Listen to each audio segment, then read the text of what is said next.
Hello hello नमस्कार। आप क्या हाल चाल मेरे प्यारे बच्चों, आप सभी का स्वागत है आपके बेहतरीन से YouTube channel Thakur sir academy पे। मैं ठाकुर सर आपके सामने हाजिर हूँ एक नया सेशन लेकर के बीएससी सेमेस्टर 1 वाले बच्चों का। बीएससी सेमेस्टर 1 वाले बच्चों का जो यूनिट 1 है एमजेसी एमआईसी दोनों के लिए कॉमन है, इस बात को ख्याल रखिएगा। ये जो अपने पास यूनिट 1 है हायर ट्रिग्नोमेट्री, ये एमजेसी एमआईसी दोनों के लिए कॉमन है। मतलब जिस जिस बच्चे का मैथमेटिक्स ऑनर्स है उनके लिए भी, और बाकी कोई और ऑनर्स है लेकिन एमआईसी में अगर मैथमेटिक्स रखे हुए हैं तो उनका कॉमन सिलेबस है। और जिसके अंदर में हम लोग आज डिस्कस करने वाले हैं polar representation of a complex number. Polar representation of a complex number. Polar representation of a complex number, ठीक है, कॉम्प्लेक्स नंबर का पोलर रिप्रेजेंटेशन। तो इसमें स्टार्ट करने से पहले थोड़ा सा मैं बता दूं कि मेरा प्यारा सा ऐप है ठाकुर सर एकेडमी, जो आपको प्ले स्टोर पे आसानी से मिल जाएगा। ठाकुर सर एकेडमी के नाम से हमारा ये प्यारा सा ऐप है। इस पर 11-12 बीएससी के लाइव रिकॉर्डेड कोर्सेज अवेलेबल है। हर एक कोर्स के अंदर में डेमो लेक्चर अवेलेबल है, क्लास पीडीएफ नोट्स अवेलेबल है। कभी भी टीचर के साथ चैट कर सकते हैं और किसी भी तरह का इंक्वायरी करना हो तो इस नंबर पर इंक्वायरी कर सकते हैं। हमारा हेल्पलाइन नंबर है 9155545111। तो कॉम्प्लेक्स नंबर में आते हैं सर आर्ग्यूमेंट एंड एम्पलीट्यूड। इससे पहले मैं थोड़ा सा आपको बताते चलूं, कॉम्प्लेक्स नंबर का ब्रीफ में जानकारी दे दूं कि जब कभी भी किसी नंबर को इस रूप में लिखा जाए, कॉम्प्लेक्स नंबर का थोड़ा ब्रीफ में यहाँ पे इंट्रोडक्शन दे दूं। कॉम्प्लेक्स नंबर बेसिकली होता क्या है, वैसे आपने 11th क्लास में पढ़ा है, पोलर रिप्रेजेंटेशन भी 11th क्लास में पढ़ा है, लेकिन यहाँ पर थोड़ी सी ब्रीफ में हम जानकारी आपको दे दें। कॉम्प्लेक्स नंबर बेसिकली क्या होता है, इसको डिनोट करते हैं हम लोग स्मॉल जेड से। कॉम्प्लेक्स नंबर स्मॉल जेड से डिनोट किया जाता है। कॉम्प्लेक्स नंबर होता क्या है बेसिकली सर, तो जो भी नंबर इस फॉर्म में हो, ए प्लस में आयोटा बी के फॉर्म में होता है, उस सभी कॉम्प्लेक्स नंबर, उस सभी को बोलते हैं हम लोग कॉम्प्लेक्स नंबर। दुनिया का वो सभी नंबर जिसमें जो ए प्लस आयोटा बी के फॉर्म में लिखा जा सकता है उसको हम लोग कॉम्प्लेक्स नंबर बोलते हैं। और ये जो पार्ट होता है भैया जिसमें आयोटा, अच्छा आयोटा भी आ गया है सर, तो आयोटा के बारे में परिचय होगा आपको कि आयोटा √-1 होता है, यानी कि आयोटा एक इमेजिनरी नंबर होता है, इसका वैल्यू √-1 होता है। ये आयोटा जो है वो इमेजिनरी नंबर को रिप्रेजेंट करता है। इसमें जो ए वाला पार्ट हो जिसमें आयोटा नहीं होता है उस पार्ट को हम लोग कहते हैं रियल पार्ट। क्या बोलते हैं सर, रियल पार्ट। शॉर्ट में आर ई लिखते हैं, ब्रैकेट में जेड लिख दिए, इसका मतलब रियल पार्ट ऑफ जेड हो गया, ये रियल पार्ट ऑफ जेड बोलते हैं इसको। और ये जो अपने पास होता है आयोटा का कोफिशिएंट, आयोटा के बगल में जो नंबर लिखा हुआ है वो कहलाता है इमेजिनरी पार्ट। वो क्या कहलाता है sir, imaginary part. Imaginary part, imaginary part बोलते हैं उसको, ठीक है भाई। इसको शॉर्ट फॉर्म में आई एम ब्रैकेट में जेड लिखते हैं। तो किसी भी कॉम्प्लेक्स नंबर को आप देखते हैं तो उसमें ए प्लस आयोटा बी के फॉर्म में लिखा जा सकता है कॉम्प्लेक्स नंबर को, जिसमें ए और बी जो होता है अपने पास में, ए और बी जो होता है, ए और बी दोनों का दोनों रियल नंबर होता है, ठीक है। इमेजिनरी पार्ट की बात करता है और रियल पार्ट की बात करता है, तो समझ गए। बिना आयोटा वाला जो पार्ट होता है उसको रियल पार्ट, यानी कि ए को हम रियल पार्ट कहेंगे। और जो आयोटा वाला पार्ट होता है जिसमें आयोटा इनटू में रहता है उस नंबर को हम बोलते हैं इमेजिनरी पार्ट। आयोटा को नहीं, आयोटा के बगल में जो नंबर मल्टीप्लाई में दिखाई देता है वो। और एक खास बात ये भी समझना है आपको यहाँ पर से, एक खास बात ये भी समझना है आपको यहाँ पर कि कॉम्प्लेक्स नंबर में जब रियल पार्ट 0 होता है, कॉम्प्लेक्स नंबर का रियल पार्ट अगर 0 हो, ये जेड जो होता है वो प्योरली रियल होता है, प्योरली इमेजिनरी होता है। अगर किसी कॉम्प्लेक्स नंबर का रियल पार्ट 0 हो तो कॉम्प्लेक्स नंबर कैसा होता है सर, प्योरली इमेजिनरी होता है, प्योरली इमेजिनरी होता है। यानी कि अगर आप इसमें रियल पार्ट गायब कर दो, सिर्फ आयोटा वाला बच गया, आयोटा मतलब इमेजिनरी पार्ट बच गया, सिर्फ इमेजिनरी। और अगर किसी कॉम्प्लेक्स नंबर का इमेजिनरी पार्ट 0 हो, किसी कॉम्प्लेक्स नंबर का इमेजिनरी पार्ट अगर 0 होता है तो उस केस में उस कॉम्प्लेक्स नंबर को प्योरली रियल कहते हैं, प्योरली रियल कहते हैं। और तीसरी बात ये भी जानते चलिए, यहां पर समझते चलिए, किसी भी कॉम्प्लेक्स नंबर को, किसी भी कॉम्प्लेक्स नंबर z बराबर x प्लस आयोटा y को, चाहे a प्लस आयोटा b को आप लिख सकते हैं इस फॉर्म में x कॉमा y के रूप में, x कॉमा y के रूप में। यानी कि ये कहलाता है order pair, ordered, ordered pair. मतलब यहां पर से अगर कहे, या फिर बोल सकते हैं कोऑर्डिनेट पॉइंट, या क्या बोल सकते हैं इसको, coordinate point.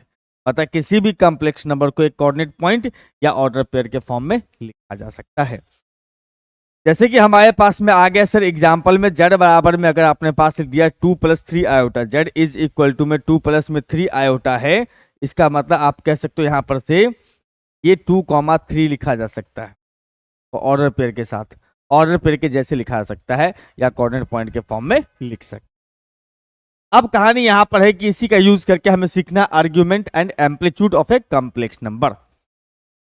Argument and amplitude of a complex number, आपने ये बात तो सुना होगा मेरे ख्याल से। तो थोड़ा सा और ब्रीफ, थोड़ा सा कुछ बात पॉइंट्स और बता दूं आपको कि अगर z बराबर में x + आयोटा y है या a + आयोटा b है, z बराबर में a + आयोटा b है, z बराबर में a + आयोटा b या x + आयोटा y है, जो भी अपने पास लिखा हो कॉम्प्लेक्स नंबर, उसका अगर कंजुगेट करेंगे मतलब a - आयोटा b लगाएंगे तो वो z कंजुगेट कहलाता है।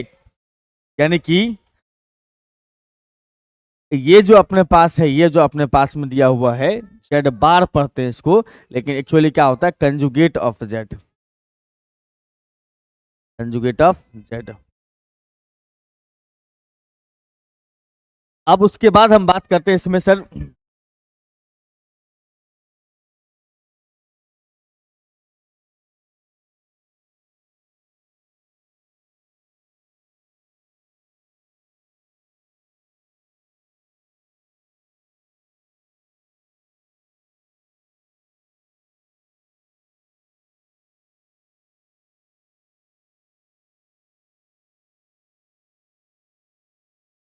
अब यहां पर से ये समझिएगा,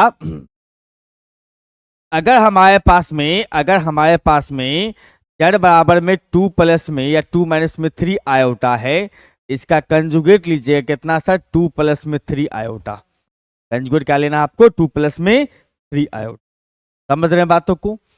और उसके बाद एक और पॉइंट चर्चा कर ही लेते हैं, जब इतनी बातें हो गई तो मॉडुलस का चर्चा हो ही जाए। z बराबर कोई कॉम्प्लेक्स नंबर दिया हुआ है a + में आयोटा b, तो उस केस में अगर इस कॉम्प्लेक्स नंबर का मॉडुलस निकालेंगे, जिसको हम मॉड z पढ़ते हैं, एक्चुअली में इसका पूरा नाम होता है सर मॉडुलस ऑफ z, या फिर मॉड z पढ़ेंगे इसको, मॉडुलस ऑफ z, या सिंपली मॉड z पढ़ सकते हैं इसको, क्या पढ़ सकते हैं मॉड z। कॉम्प्लेक्स नंबर का मॉड z का मतलब क्या हो गया, मॉडुलस ऑफ z का मतलब √x² + में y², रियल पार्ट का a b है, सॉरी ए बी है, तो यहां पर से हो गया भैया a² + में b², मतलब रियल पार्ट का स्क्वायर प्लस इमेजिनरी पार्ट का स्क्वायर कॉम्प्लेक्स नंबर का मॉडुलस कहलाता है। अगर आपके पास जैसे हमारे पास कॉम्प्लेक्स नंबर दिया हुआ है मेरे भाई z इज इक्वल टू में 4 + में 3 आयोटा दिया हुआ है, इस कॉम्प्लेक्स नंबर का मॉडुलस निकालोगे तो √4 का स्क्वायर लिखोगे, आप प्लस में 3 का स्क्वायर लिखोगे, यानी कि 16 + में 9 लगाओगे 25 बन जाएगा, 25 का कितना निकल के आता है 5। तो किसी भी कॉम्प्लेक्स नंबर का मॉडुलस इस तरह से निकाल सकते हैं। मॉडुलस का मतलब होता है रियल पार्ट इमेजिनरी पार्ट का स्क्वायर का सम करो, रूट लगाओ। कंजुगेट का मतलब होता है इमेजिनरी पार्ट का साइन करो। समझ में आ रही बातें? हाँ, इसके ऊपर ही अपना आता है आर्ग्यूमेंट एम्पलीट्यूड, इस सब की आवश्यकता पड़ेगी यहां पर। ठीक है, अब हमारे पास में कोई कॉम्प्लेक्स नंबर दिया है, सपोज करो z इज इक्वल टू में x + आयोटा y, कोई कॉम्प्लेक्स नंबर है, आपने कहा कि इसको ऑर्डर पेयर के फॉर्म में लिख सकते हैं, x, y के फॉर्म में लिख सकते हैं। अगर लिख सकते हैं x, y के फॉर्म में, इसका मतलब आप यहां से ये देखो कि इसको आप कोऑर्डिनेट एक्सिस पर भी दिखा सकते हो। यहां पर ये हमारा होता है sir x axis, y axis और ओरिजिन है। यहां पर कोई पॉइंट दिया हुआ है P, जिसका कोऑर्डिनेट है x और y, का कोऑर्डिनेट कितना है सर x y है।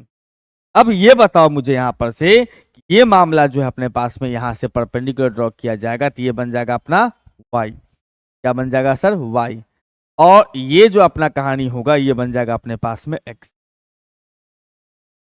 सॉरी ये हो जाएगा x, ये हो जाएगा अपने पास √x² + y²। समझ रहे हैं बात को, x² + y²। तो ये जो मामला आपके पास नजर आ रहा है कि सर यहां पर जो लाइन दिख रहा है जिसका नाम है ओपी,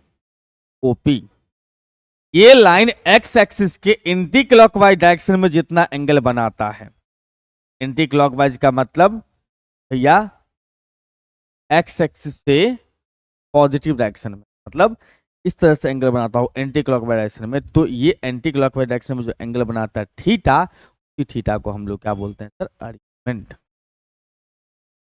ठीक है, उसका डिफिनीशन पे आएंगे, पहले बात करते हैं इसमें हम लोग यहां पर से अगर फिगर देख लिया जाए तो हम कह सकते हैं फ्रॉम फिगर, उतना तामझाम नहीं करते हुए, फ्रॉम फिगर,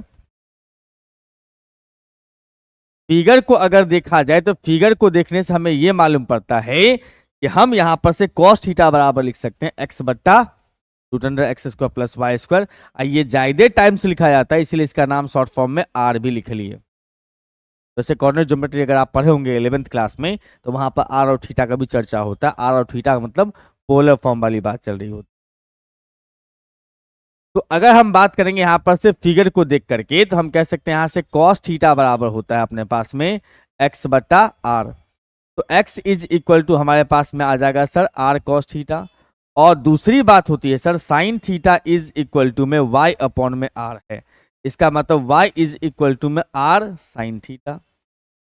और साथ साथ में ये भी याद रखेंगे मेरे भाई कि ये जो r है बेसिकली वो x square plus Y square है। r जो है वो x square plus Y square का रूट है। और अगर टेन थीटा की बात करूंगा, टेन थीटा का, तो टेन थीटा हो जाएगा y बट्टा एक्स।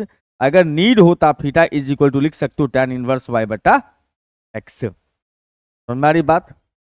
तो इस केस से थीटा का जो वैल्यू आता है उसी थीटा को बोलते हैं हम लोग क्या चीज सर, आर्ग्यूमेंट। हाँ, इस r को तो आप बोलेंगे मॉडुलस ऑफ z। जो थीटा यहां से आएगा उस थीटा एंगल को ही कहा जाता है आर्ग्यूमेंट। मतलब the angle,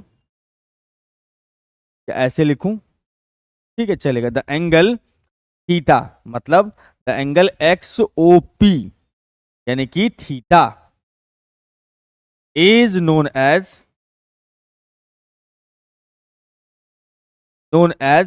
argument of, argument या एम्पलीट्यूड, एम्पलीट्यूड ऑफ जेड। और इसको हम डिनोट करते हैं किससे, इसको हम डिनोट करते हैं ए एम पी या ए आर जी जेड से। It is denoted by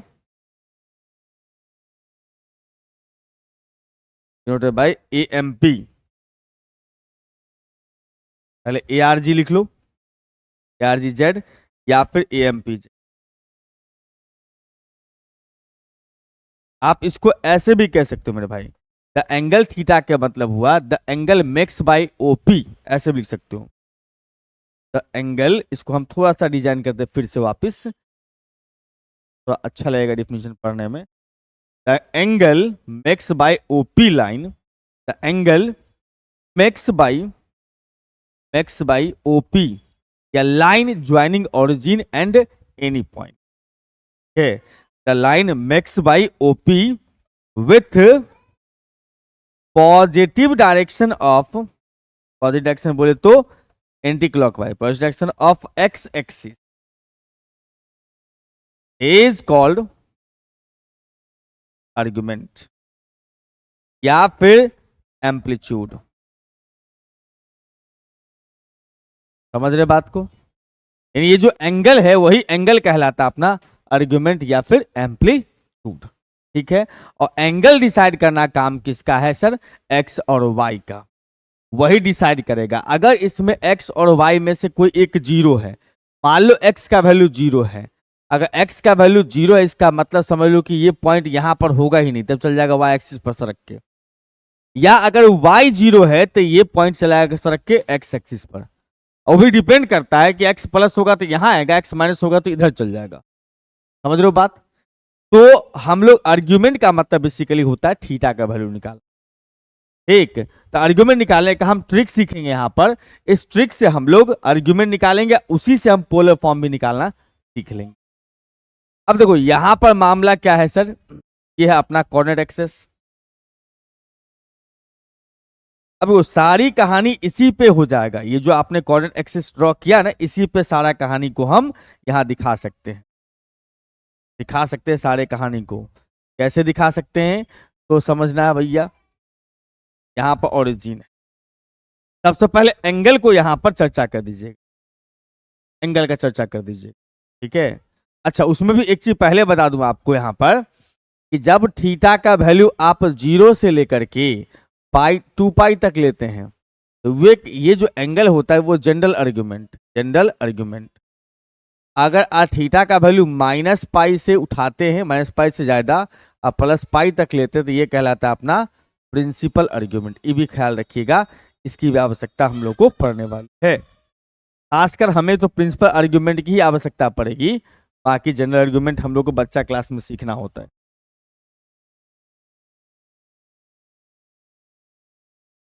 complex number purely, अच्छा पहले एंगल को दिखा दें, पहले एंगल दिखाते हैं। यहां पर 0 आता है सर, यहां जाओगे तो π/2 आएगा, यहां जाओगे तो अपने पास पाई आएगा, यहां आएंगे तो 3π/2 आएगा, और यहां आ जाएंगे तो हमारा एंगल हो जाएगा 2 पाई। और अगर इस डायरेक्शन में चलेंगे तो यहां पर -π/2, और यहां चलेंगे तो -पाई। इस डायरेक्शन में इतना ही चलना है, निगेटिव में -पाई से ऊपर ही रहना आप, ठीक है। अब कॉम्प्लेक्स नंबर प्योरली रियल और पॉजिटिव, प्योरली रियल का मतलब y वाला पार्ट है ही नहीं। कॉम्प्लेक्स नंबर z बराबर अगर x प्लस आयोटा y है, इसमें ये पार्ट अगर नहीं है तो प्योरली रियल, y वाला पार्ट है ही नहीं। y अगर वाला पार्ट नहीं तो पॉइंट जो है अपने पास में, ये पॉइंट बनेगा अपना x, 0 बन जाएगा, x, 0 बन जाएगा, इसका मतलब समझ जाएंगे पॉइंट चला गया x एक्सिस पर। अगर x प्लस में है तो इधर, x माइनस में है तो इधर। इसका मतलब ये समझना है यहां पर से कॉम्प्लेक्स नंबर अगर प्योरली रियल है, पीआर समझना, प्योरली रियल एंड पॉजिटिव है, प्योरली रियल के साथ साथ में अगर पॉजिटिव है तो उस केस में चला गया कॉम्प्लेक्स नंबर इस पर, OX पर। OX पर जाने का मतलब उसका आर्ग्यूमेंट जो हो जाएगा वो हो जाएगा अपना कितना सर, तो अगर कॉम्प्लेक्स नंबर प्योरली रियल हो, प्योरली रियल एंड निगेटिव हो जाए तो समझ जाओ कॉम्प्लेक्स नंबर कहां घुस जाएगा सर, इधर, इधर का मतलब x एक्सिस के निगेटिव साइड में। तो उस केस में इसका आर्ग्यूमेंट कितना लगाइएगा, उस केस में आर्ग्यूमेंट लगाइएगा पाई। क्लियर बात? हाँ सर। अगर कॉम्प्लेक्स नंबर में x वाला पार्ट 0 हो जाए, y वाला पार्ट रह जाए, इसका मतलब हो जाएगा सर y अगर पॉजिटिव है तो ऊपर, y निगेटिव है तो नीचे। इसका मतलब कॉम्प्लेक्स नंबर जो है अगर प्योरली इमेजिनरी हो, y वाला पार्ट है बट x वाला नहीं है, मतलब प्योरली इमेजिनरी है, प्योरली इमेजिनरी हो और पॉजिटिव हो, प्योरली इमेजिनरी हो और निगेटिव हो, तो उस केस में आर्ग्यूमेंट आपका बन जाएगा π/2, प्योरली इमेजिनरी पॉजिटिव में। अब प्योरली इमेजिनरी निगेटिव में आर्ग्यूमेंट बन जाएगा अपना कितना सर, -π/2। जनरली हम लोग के क्लास में प्रिंसिपल आर्ग्यूमेंट का ही चर्चा होता है, इसका चर्चा, समझ रहे हो बात? Yes sir. बात का पूरा ख्याल रखिएगा। मैं यहाँ पर एक बार और अंडरलाइन कर दूं आपको कि जब आप बात करेंगे प्योरली रियल और पॉजिटिव तो आर्ग्यूमेंट 0, प्योरली रियल पॉजिटिव तो आर्ग्यूमेंट 0, प्योरली रियल और निगेटिव तो आर्ग्यूमेंट कितना हो गया सर, पाई। प्योरली रियल और पॉजिटिव तो आर्ग्यूमेंट 0, प्योरली रियल और निगेटिव तो आर्ग्यूमेंट पाई। प्योरली इमेजिनरी पॉजिटिव तो π/2 आर्ग्यूमेंट बनेगा, अब प्योरली इमेजिनरी और निगेटिव तो आर्ग्यूमेंट बन जाएगा -π/2। समझ रहे बातों को मैं क्या बोला? प्योरली इमेजिनरी में अगर पॉजिटिव है तो आर्ग्यूमेंट π/2, प्योरली रियल में प्योरली इमेजिनरी में अगर हमारे पास निगेटिव हो तो आर्ग्यूमेंट बन जाएगा -π/2। फिर से एक बार रिपीट कर लूं, प्योरली रियल पॉजिटिव पर 0, प्योरली रियल निगेटिव पर पाई, प्योरली इमेजिनरी पॉजिटिव पर π/2, प्योरली इमेजिनरी निगेटिव पर आर्ग्यूमेंट π/2। ये तो तब होगा जब कॉम्प्लेक्स नंबर प्योरली रियल और इमेजिनरी होगा। अब बात यहां पर यह हो सकता है कि कॉम्प्लेक्स नंबर जो है ना, कॉम्प्लेक्स नंबर दोनों चीजें हों, दोनों का मतलब ये हो गया कि उसमें आपको रियल पार्ट भी और इमेजिनरी पार्ट हो। तो एंगल थीटा निकालना है, थीटा निकालने के लिए आप इस्तेमाल कर सकते हो टेन थीटा बराबर y बटा एक्स जो था उसमें मॉड लगा लो। मॉड लगाने से थीटा आपको निकाल सकते हो यहां से। तो ये थीटा जो निकल के आएगा वो फर्स्ट क्वाड्रेंट वाला होगा। यहाँ जो थीटा आएगा, यहाँ जो थीटा आएगा वो कहाँ का होगा सर? फर्स्ट क्वाड्रेंट का। अब फर्स्ट क्वाड्रेंट का हो गया तो उसके बाद हम यहाँ पर से इसके हेल्प से किसी भी क्वाड्रेंट का बता सकते हैं। फर्स्ट क्वाड्रेंट का है तो थीटा है, second quadrant, third quadrant, fourth quadrant में घूमते जाएगा तो एंगल थोड़ा थोड़ा वेरी करेगा। सेकंड में जाएगा तो पाई माइनस थीटा होगा, थर्ड में जाएगा तो पाई प्लस थीटा होगा, फोर्थ में जाएगा तो 2 पाई माइनस थीटा। लेकिन इसमें ये होगा जनरल वाला। लेकिन जब हम बात करेंगे प्रिंसिपल वाला तो ये चलेगा माइनस थीटा, ये चलेगा थीटा माइनस पाई। इसी एंगल का निगेटिव इसी एंगल का निगेटिव होता है यहाँ पर। तो जब आप बात करोगे आर्ग्यूमेंट कब, जब कॉम्प्लेक्स नंबर दोनों चीजें होंगी तो थीटा यहां से निकालेंगे इस फार्मूला का इस्तेमाल करके। अगर x और y दोनों प्लस है तो फर्स्ट क्वाड्रेंट में चला गया, x और y निगेटिव है तो सेकंड क्वाड्रेंट में पाई माइनस थीटा, और x और y दोनों पॉजिटिव है तो फर्स्ट क्वाड्रेंट में, x अगर निगेटिव y पॉजिटिव तो सेकंड क्वाड्रेंट में चल जाएगा pi minus theta. Third quadrant में जाना है यानी कि x और y दोनों निगेटिव होगा तो थर्ड क्वाड्रेंट में उस केस में आर्ग्यूमेंट लगाएंगे थीटा माइनस पाई। जब फोर्थ क्वाड्रेंट में होंगे x negative y positive, sorry x positive y negative, तो उस केस में एंगल हो जाएगा यानी कि आर्ग्यूमेंट हो जाएगा अपना माइनस थीटा। मैं करके दिखाऊंगा, इस पर टेंशन मत लो। अब इसी के हेल्प से हम लोग बात करेंगे पोलर फॉर्म का। तो आपने यहां पर से z बराबर x प्लस में आयोटा y देखा था, बिल्कुल सर। और आपने ये भी देख लिया था कि x जो होता है बेसिकली, x क्या होता है सर? x बेसिकली अगर देखा जाए तो x होता है इस कॉम्प्लेक्स नंबर का r cos थीटा और y होता है r sin थीटा। इसका मतलब यहां से अगर बात किया जाए तो ये बन गया अपने पास में r cos थीटा और प्लस में आयोटा y की जगह पर r sin थीटा। इसके हिसाब से अगर देखा जाए तो हम यहां से कह सकते हैं r इंटू में cos थीटा और प्लस में आयोटा sin थीटा। ये जो z का वैल्यू है वो z का वैल्यू अपने पास में r cos थीटा प्लस में आयोटा sin थीटा। समझ में आ रही बात? बहुत। इसमें r और थीटा का इस्तेमाल किया गया है।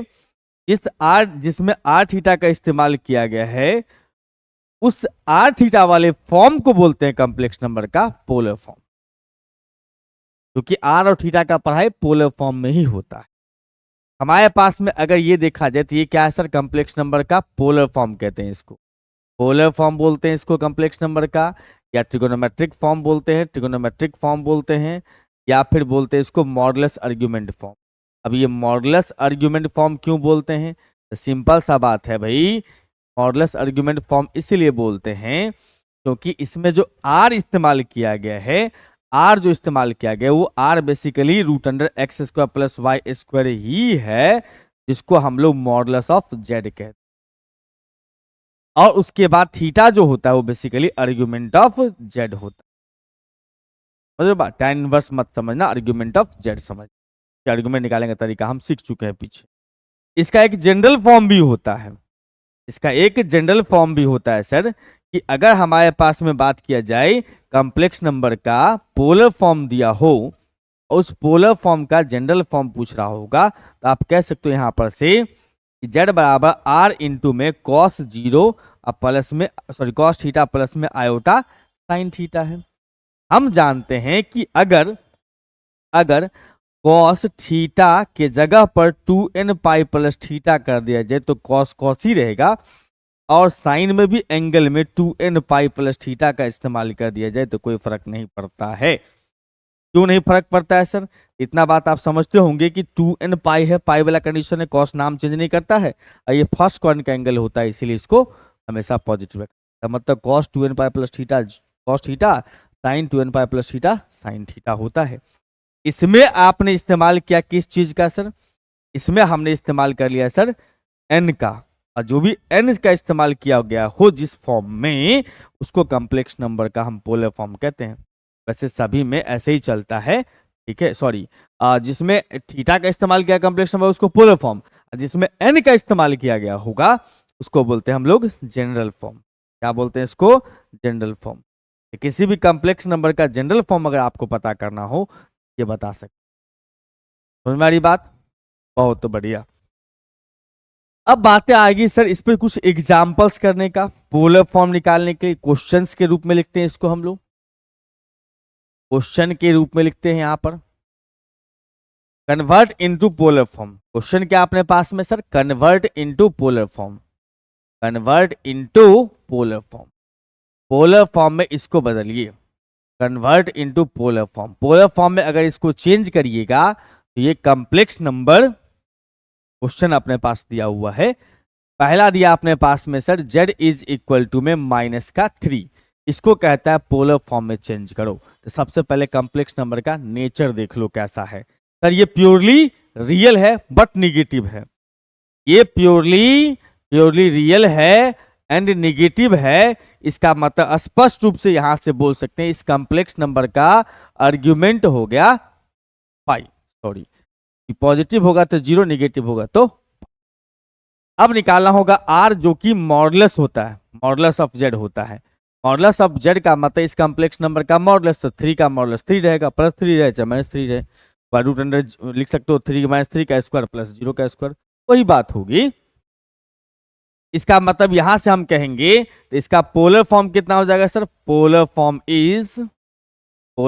इज z बराबर में r cos थीटा अब प्लस में आयोटा, इसका मतलब r के जगह पर लिखोगे 3, थीटा के जगह पर पाई अब प्लस आयोटा साइन पाई, ऐसा सीन बन रहा है, बस सिंपल।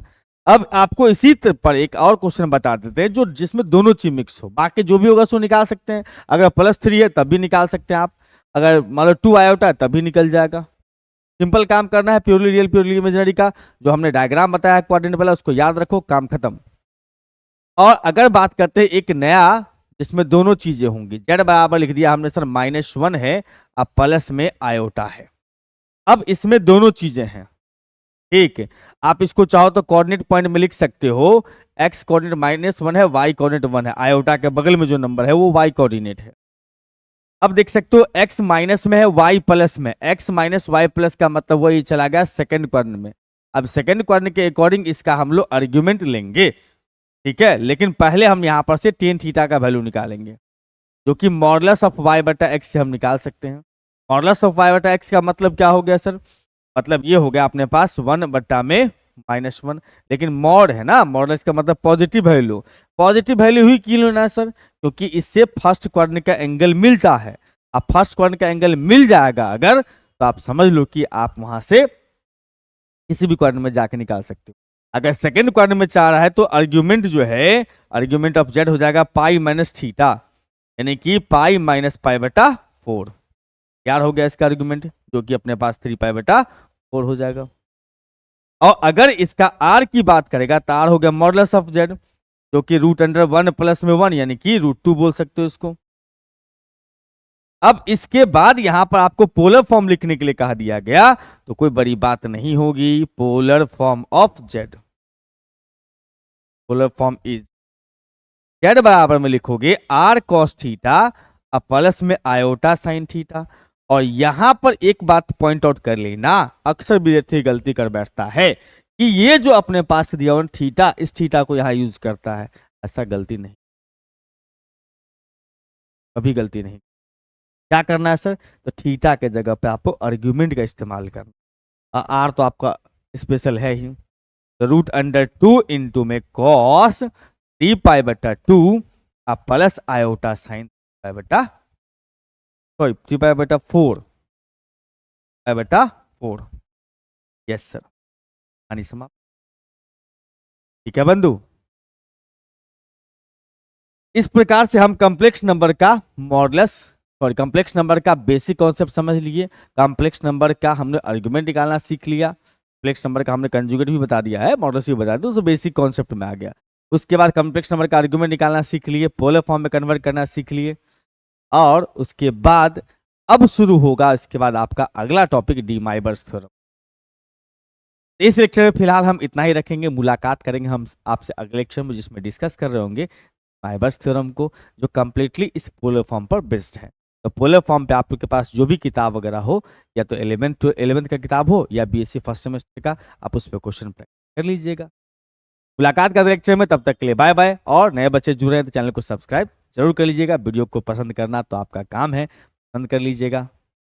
और नए बच्चे जो भी हैं, जो जिनको जानकारी नहीं है हमारे चैनल के बारे में, तक जरूर शेयर कीजिए। Bye bye.